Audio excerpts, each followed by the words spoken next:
review? We're starting, Alan and Brown, once again, weekly calls. I'm going to work with our partners before we start outlining what them engaged and how quick we can do it, because we have quality assurance staff, our staff, and also the community-based care staff and the subcontractor staff, but we got to talk it through about how we can do it and plot it out. I want to not, I want a sense of urgency as we proceed through this, but I also want to get it right. And so what we're going to do is be as open and transparent as we take these steps, and we're going to do it with a sense of urgency. But for at least once, we've got to get this whole issue of psychotropics down correct. And this is John Cooper. In response to the question about the validation project with the consent or the court order, this was a two-tiered process. We asked the community partners to validate this information before we ran the spreadsheet again. And the information, when I say two-tiered, if there's a checkbox for parental consent and there's no date, it was not counted. So they have to not only check the parental consent or the court order, they also have to include the date. So if the date was not included, we did not count that as parental consent or a court order. I think we had a question here at the table. Yes. Do you break out these data by race and gender? And if so, is there any evidence to suggest that African American children are being medicated in large percentages? We can do that, and we will. I think what you have in front of you is it's broken out by circuit, by age, by placement type. But one thing I've found is we have a lot of data in the department, and so we can churn out the configuration of that data, but I want to be sure what we're giving you is accurate, and I think as it relates to this, we had a conference call with all of our circuit administrators, regional directors, and the CEOs of our community-based agencies this morning, and they get it. They understand that the legislature and the people of Florida expect no less of them. This is Jamal once again from DC Youth Today. Speaking of data, is there any information on the types of conditions that the children were prescribed medications for? I'm going to ask John Cooper to respond. Jamal, John Cooper. Yes, there is. There is a diagnosis for each one of the medications that's prescribed. And I mean, is that available? I mean, do we know what types of medications and the frequency for which they were prescribed and the type of diagnosis?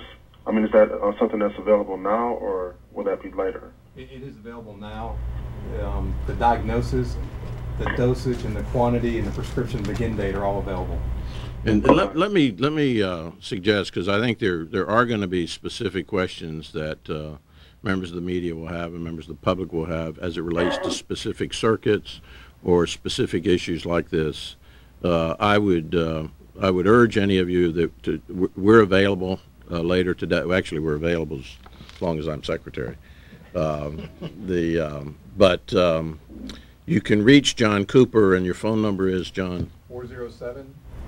407-466-3872. And you can reach Alan Abramowitz. So what was that again? 407? 466-3872. Thank you. And Alan, you're? 850-566-5670. And I will note that those are their cell phone numbers, so they're not giving you bogus numbers. If anyone wants to talk to me, my number is 850-251-4471. That's the cell. The office is 850-921-8755. Ironically, when Bob Butterworth was secretary, he always gave out his cell phone number, but it was actually mine. So we're all available, and thank you very much. Before you go, you mentioned this memo, this old memo.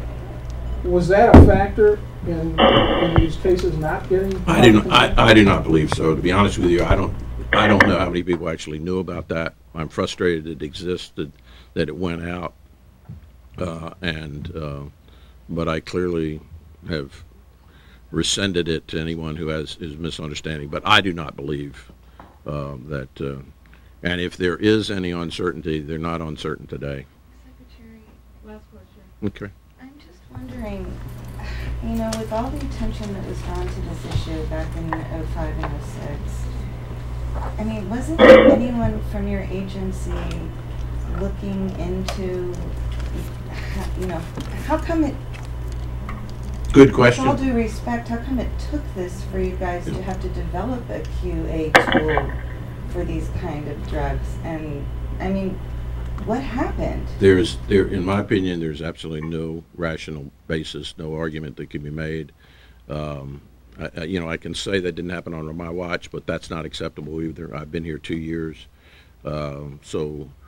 But what I'm focusing on right now is we got to get it right. We will get it right, and I want to move forward. And first of all, I do think it is important for the agency to apologize for information that it may have put out in the past. That will not happen as long as I'm secretary. There are two things I've done. Number one, a much more intensive review of information before it goes out on any issue. And number two, we're going to review all of our quality assurance monitoring tools over the period of the last 5 years to identify what recommendations were made in those reports, to assure that in fact the recommendations in those quality assurance monitoring tools were done. And I will tell you that there are probably, well, I can say as a matter of fact, there are quality assurance monitoring tools that have been done on individual cases over the period of the last 5 years which have identified major issues. If you remember, a year and a half ago, Courtney Clark went missing. And we found, I asked for an indication as to how many children hadn't been seen in 30 days. Turns out our database said 2,000. And people said, well, it's really not 2,000. Well, that number is now down to 100 because we started focusing on it. Now, a year and a half later, I have the same concern about the records as it relates to psychotropics. And we are now taking a review. I don't want to be blindsided again with this kind of issue, and I don't want to see another child die in the system, and we have to learn from that child's death. Regrettably, in the work, there are a lot of good people in this department, and a lot of good people in our community agencies who work tirelessly every day, and who make very tough decisions. And there are thousands of success stories. That does not excuse Gabriel Myers, but I also don't want it to take away from the quality work that's being done on the part of a lot of good people. And this is clearly a message that I've sent to our frontline staff and to community-based care organizations. These are very tough family situations that we're dealing with on an ongoing basis, and the economy has made it even tougher. If our workers follow the protocols, if they check collateral sources, if they do the appropriate kinds of recording, and the case goes south, we need to stand behind those people.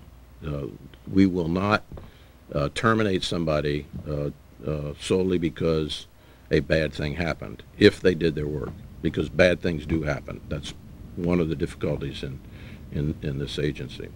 But if somebody doesn't enter the information, if they falsify information, then that, I think, is unacceptable, and I think disciplinary actions, even to the point of saying that person needs to leave, is different. There are several, you know, and I think several of you have written articles about the rise in the severity of child abuse over the period of the last 6 months. I've seen more cases of shaken baby deaths in Florida in the last 6 months than I saw in the first 2 years. We cannot prevent every tragedy, but we've got to, on those issues that we do know about, we've got to get it right, and this psychotropic is one of those that we will get right. Thank you very much.